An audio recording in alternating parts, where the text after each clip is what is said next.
Très hâte d'entamer ce chapitre qui s'ouvre ce soir à 5 heures avec le premier conseil de ville. La voiture de fonction est rendue maintenant un véhicule hybride. On souhaitait quitter le monde du véhicule à essence seul. Alors, on a maintenant un véhicule hybride qui permet à la fois d'économiser sur nos GES et en frais d'essence. Et également, on a demandé la collaboration de l'ensemble des élus pour laisser tomber le papier, autant dans les conseils exécutifs qu'au conseil de ville. On va migrer donc dans les prochaines semaines, les prochains mois, vers un conseil exécutif et un conseil de ville 100% électronique, de façon à faire en sorte qu'on ait des économies de papier, qu'on ait un effet environnemental, mais aussi une économie financière. On a fait sortir les calculs, c'est 47 000 $ que ça coûtait en impression de papier chaque année pour ces deux entités. Alors, on pense qu'il est désormais temps de passer à ce mode qui va permettre à tous d'être aussi efficaces, mais certainement d'économiser pour l'environnement. Non, je ne pense pas qu'ils sont liés. Je pense que si le gouvernement allait de l'avant avec son troisième lien, il faudrait qu'il le soit. Si un jour le troisième lien se construit et qu'il n'y a pas de communion entre le tramway et le troisième lien, ça va être une perte. Mais présentement, ces deux projets-là ne sont pas liés. Le tramway va de l'avant. Le troisième lien, on va voir ce que le gouvernement décide et comment il décide de le faire. Mais si jamais le gouvernement persiste et le fait, bien, on va s'assurer qu'il soit arrimé, ça c'est sûr. Au point 1.1 est inscrit élection à la présidence du Conseil de la Ville. Donc, sans plus tarder, je recevrai des propositions pour mise en candidature au poste de présidente du Conseil de la Ville. Louis Martin, conseiller du district de Cap-Rouge-Laurentien à titre de président d'Assemblée.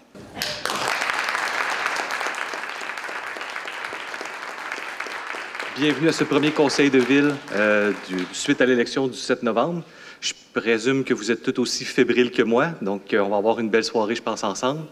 Évidemment, je ne suis pas naïf, Monsieur le Président. Personne ne l'est dans ce conseil. Personne ne s'attend à unanimité ou à des accords en permanence. Mais dans les 4 prochaines années, malgré que nous aurons des périodes difficiles, des débats de fond, nous le souhaitons, ils sont nécessaires, des discussions franches, parfois tendues et peut-être des moments complexes, il reste quand même qu'il nous incombera de se rappeler pourquoi nous sommes ici. Pour qui nous sommes ici. Ces citoyens et citoyennes qui ont placé leur confiance en nous méritent qu'on travaille pour faire avancer cette ville qui est la nôtre et qui est surtout la leur.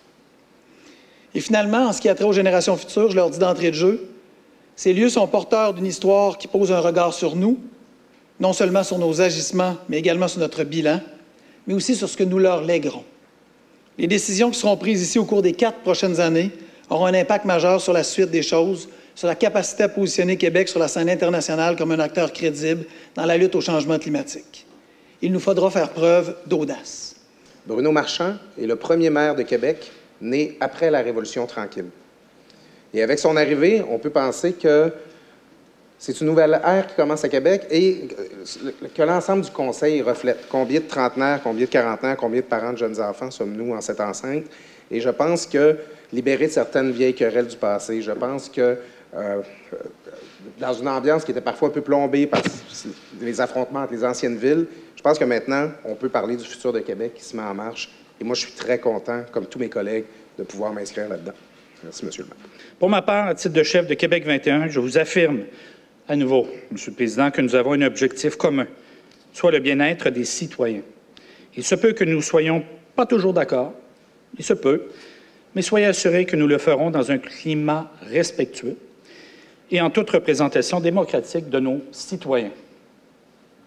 Vous avez certes, Monsieur le maire, beaucoup de défis à venir, de gros dossiers à gérer et à négocier, notamment avec nous, les oppositions. Nous serons présents pour vous aider pour le bénéfice des citoyens de Québec. Il sera intéressant maintenant, et en conclusion, Monsieur le Président, de voir comment vous allez travailler le dossier du tramway. Je vais beaucoup poser la question, évidemment, de notre côté.